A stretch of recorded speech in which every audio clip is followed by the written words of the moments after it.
বিরিয়ানি খেয়ে একজনের ঘটি উঠে গেছে গাই।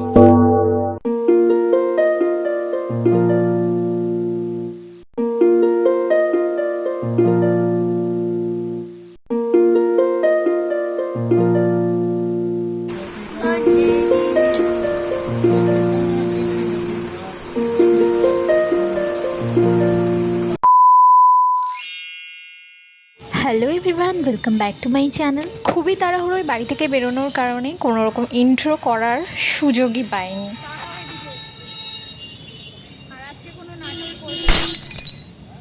এতক্ষণে তোমরা নিশ্চয়ই বুঝেই গেছো আমরা কোথায় যেতে চলেছি। হ্যাঁ, ঠিকই ধরেছো, ব্যারাকপুর দাদা বৌদির বিরিয়ানি খেতে।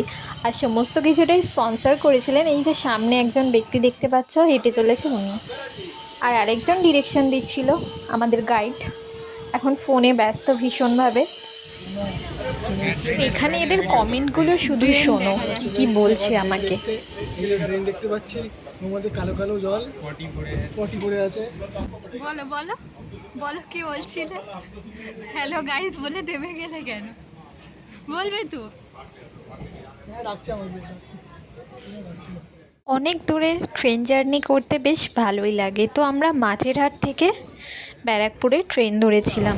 কীভাবে কী ট্রেন সেই ব্যাপারে আমি কিছু জানি না, সমস্তটাই উনি টিকিট কেটেছিল তো উনি জানে। আর এই দেখো, মেকআপ তোলা যদি একটা আর্ট হয়, হি ইজ অ্যান আর্টিস্ট। হাত দিয়ে ঘষে ঘষে আমার মুখের সমস্ত মেকআপ উনি তুলে দিয়েছিলেন আমার সারা দিনের মধ্যে।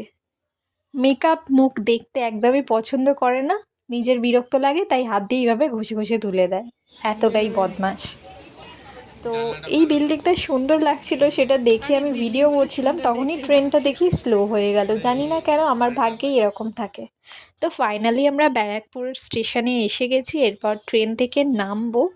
তো প্রথম দিকে খুবই তাড়াহুড়োয় ভিডিওটা করেছি, তো ভিডিওর পিছনেও অনেকটা স্ট্রাগল থাকে, সেইটা তোমাদের সাথে নাই বা শেয়ার করলাম। সেই কারণেই টুকটাক দেরিটা আমাদের হয়েই যায়। তো আমরা যখন প্ল্যাটফর্মে পৌঁছেছিলাম টিকিট কাটার জন্য, তখন অলরেডি 10:50 বাজে আর 10:53 ট্রেন ছিল।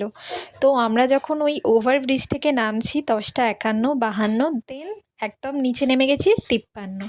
আর আমরা ট্রেনে ওঠার 30 থেকে 40 সেকেন্ডের মধ্যেই ট্রেনটা ছেড়ে দিয়েছিল। তো এতটাই আমাদের মানে কুইক সব কিছু করতে হয়েছে, আর মানে অন টাইম ব্যাপারটা হয়ে গিয়েছে।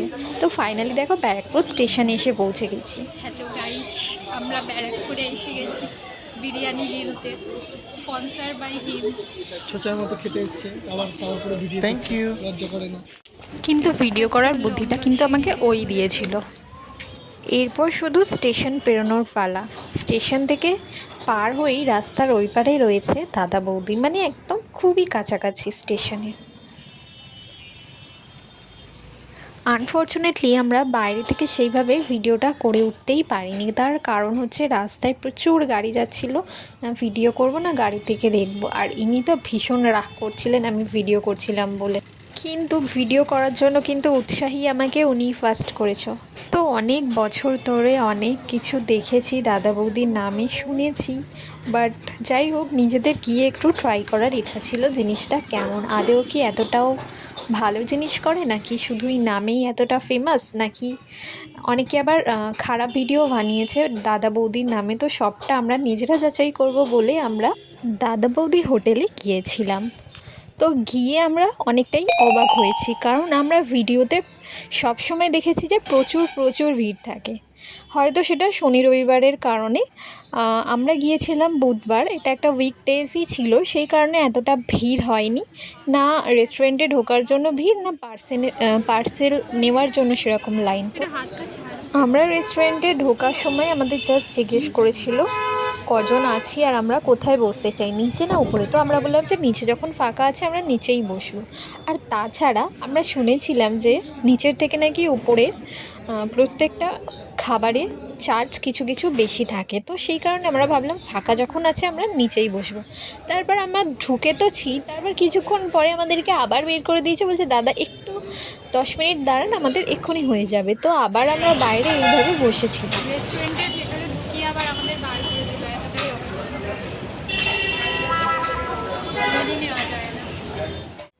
একটা সিঁড়ির মধ্যে দেখো দুটো ভাগ করা আছে, রেড ফিতে দিয়ে যেই ভাগটা করা আছে ওই সাইডে পার্সেলের লাইন পড়ে। তো আমরা যখন গিয়েছিলাম 1:45 হবে, তখন সেই কারণে অতটা লাইন ছিল না। তবে দুপুর 2টো যখন বাজে তখন লাইনটা একটু একটু আস্তে আস্তে বাড়ছিল। তবে আমাদের ততক্ষণে খাওয়া হয়ে গেছে। যাই হোক, এখন তো সবে রেস্টুরেন্টে ঢুকেছি, একটু একটা আলাদাই ভাইব নেব। দাদা বৌদি গিয়ে সব থেকে ইউজলেস জিনিস কি জানো? Menu card. কারণ সবাই বিরিয়ানিই অর্ডার করে। যাই হোক, আমরা 2টো চিকেন বিরিয়ানি আর 2টো মাটন বিরিয়ানি নিয়েছিলাম। তো আমি চিকেনটা খেয়েছি। আর এই দেখো মেনু কার্ড তোমাদেরকে দেখিয়ে দিচ্ছি। আমার মনে হয় না পৃথিবীর আর কোনো মানুষ দাদা বৌদি যেতে বাকি আছে, হয়তো আমরা বাকি ছিলাম, শুধু সেই মানে জিনিসটাও পূরণ হয়ে গেল। তো প্রত্যেকটা জিনিস আছে, বাট সবাই, আমি যতজনকে ওখানে দেখেছি সবাই বিরিয়ানি অর্ডার করেছে, সাথে চাপ বা অন্য কিছু। খুব কম মানুষ অন্য কিছু অর্ডার করে, চাইনিজ বা অন্য ধরনের জিনিস। আইটেমগুলোর প্রাইসও পাশে লেখা আছে, তোমরা একটু ভিডিও পজ করে দেখে নিও। তো আমরা না অনেকক্ষণ ওয়েট করছিলাম কখন বিরিয়ানিটা আসবে, আর আমরা বাড়ি থেকে কিছু খেয়েও যাইনি। আর দিনটা ছিল আমার বার্থডের দিন।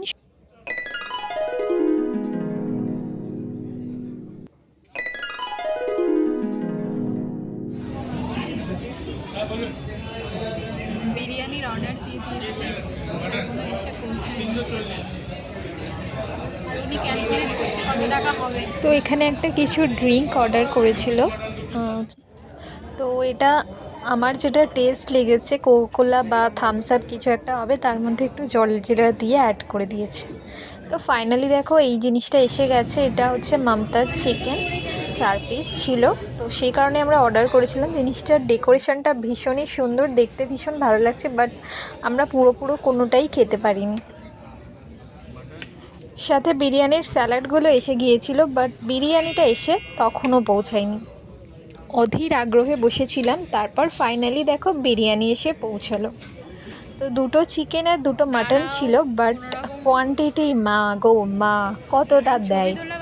আর অনেকেই অনেক রকম মানে খারাপ ভালো রিভিউ সব কিছু দেখেই আমরা এসেছিলাম, বাট আসার খুব ইচ্ছা ছিল। জিনিসটা ভালো কি খারাপ নিজেরা এক্সপিরিয়েন্স করার ভীষণ ইচ্ছে ছিল, তাই আমরা চলে গিয়েছিলাম।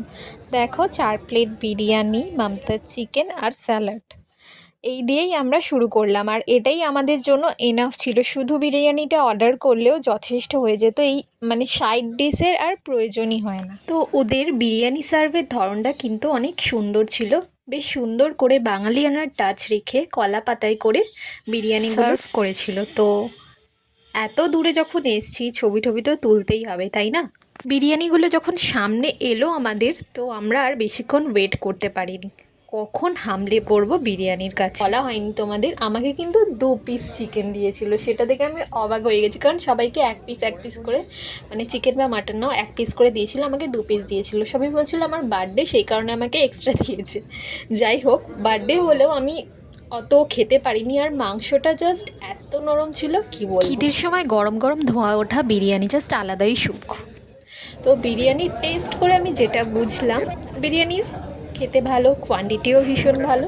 মানে যতটা নাম করেছে সেরকমও কিছু নয়। মানে আমি নর্মাল দোকানে যেরকম বিরিয়ানি খেয়েছি আমার সেরকমই লেগেছে, শুধু যেটা এক্সট্রা ওরা দেয়, ঘি দেয়, আর মাংসটা ভীষণ নরম থাকে। নর্মাল দোকানে এত নরম মাংস পাওয়া যায় না। আর বিরিয়ানির কোয়ান্টিটি অনুযায়ী দাম একদম ঠিকঠাক, কোনো রকম কোনো কম্প্রোমাইজ করে কিন্তু মানতেই হবে দাদা বৌদির বিরিয়ানিতে কোনো মশলা নেই, একদম পারফেক্ট। করে খারাপ বলে সেটা কিন্তু একেবারেই নয়, বিরিয়ানি স্ট্যান্ডার্ড কোয়ালিটি আছে। আর এত বড় সাইজের দেখো একটা আলু দিয়েছিল, সাথে অনেক জায়গায় বিরিয়ানিতে কিন্তু স্যালাড দেন, এরা কিন্তু সুন্দর করে স্যালাড আর চাটনি দিয়েছিল, যদিও আমি পুরোটা খেতে পারি। বিরিয়ানি খাওয়ার পর পেট এতটাই টাইট হয়ে গিয়েছিল যে অনেক কষ্টে আমরা স্টেশনে গিয়ে ওয়েট করছিলাম পরের ট্রেন আসার। বিরিয়ানি খেয়ে এতটাই অবস্থা খারাপ, হজম করার জন্য অনুগ্রহ করে শুনবেন গাড়ির সংখ্যা 31324 ডাউন কোলারি সীমান্ত শিয়ালদা লোকাল 2 নম্বর প্ল্যাটফর্মে আসছে। এটি একটি পেটে জায়গা ঢুকবে না বলে একে একে খেয়েই যাচ্ছে। 1 প্লেট বিরিয়ানি পুরো একা খেয়েছে। অনেকটা দেয়, অনেকটা দেওয়া যাচ্ছে না।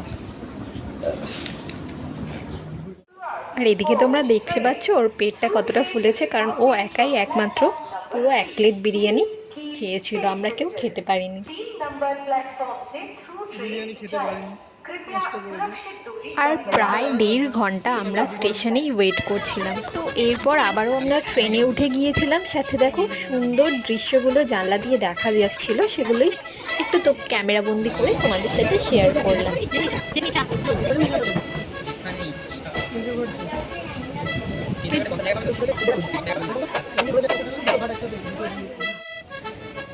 বিরিয়ানি খেয়ে একজনের ঘটি উল্টে গেছে গাইস। চুপ কর, তুমি তো খেতে পারবে না, তুমি খেয়েছি।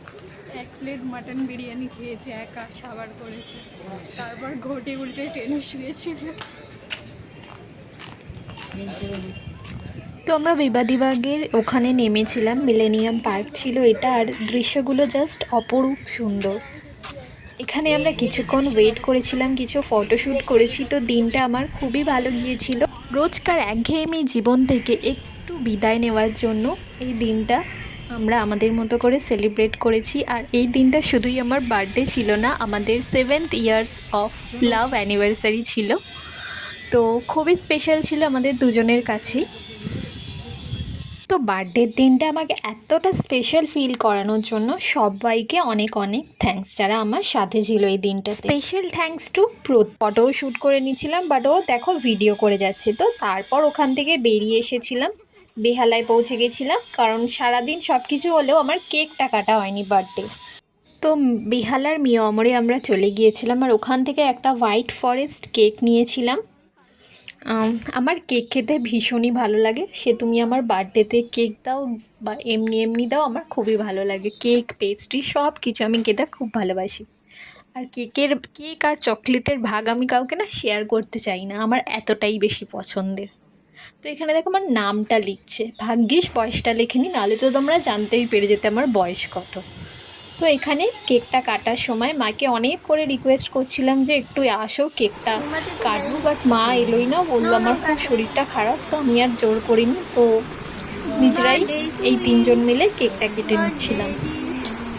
আর এত বদ একজন, কেকটা খাওয়ানোর পর আমার গালে কিভাবে ক্রিমটা মাখিয়েছিল তোমরা খালি দেখো। God bless you. বাবা আমি কি বলছিলাম, আমি এতটা ফর্মালিটি পারি না।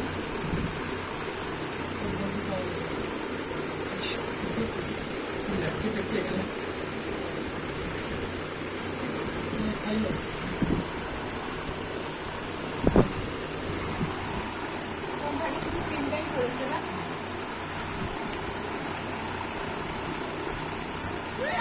সব মিলিয়ে দিনটা আমার খুবই ভালো ছিল, আর মন থেকে সবাইকে অনেক অনেক থ্যাঙ্কস আমাকে এত ভালোবাসা দেওয়ার জন্য।